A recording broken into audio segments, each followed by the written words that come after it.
জুলাই সনদের বিষয়ে জনগণের সম্মতি নিতে গণভোট নেওয়ার প্রস্তাবে অনুমোদন দিয়েছে বিএনপির জাতীয় স্থায়ী কমিটি।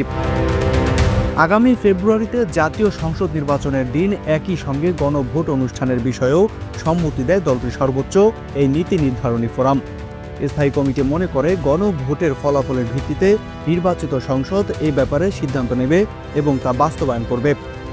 গত সোমবার রাতে রাজধানীর গুলশানে বিএনপি চেয়ারপারসনের কার্যালয়ে অনুষ্ঠিত স্থায়ী কমিটির বৈঠকে এ অভিমত ব্যক্ত করেন দলের নীতি নির্ধারকরা।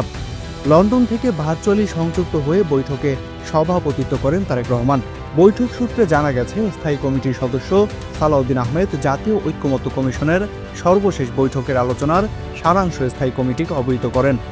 এরপর স্থায়ী কমিটিতে জুলাই সনদ বাস্তবায়নে জাতীয় সংসদ নির্বাচনের দিন একই সঙ্গে গণভোট নেওয়ার প্রস্তাব নিয়ে আলোচনা হয়।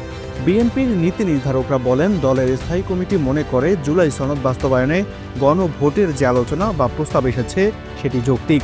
সরকার এখন অধ্যাদেশ জারি করে অথবা আরপিওতে সংশোধনী এনে গণভোট পরিচালনা করার জন্য নির্বাচন কমিশনকে ক্ষমতা দিতে পারে। তারা জাতীয় সংসদ নির্বাচনের দিন একই সঙ্গে এ গণভোট করতে পারে। এতে একই আয়োজন, একই অর্থ ব্যয়, একই লজিস্টিক্স এবং একবার ভোট সেন্টারে যাওয়ার সুবিধা পাওয়া যাবে।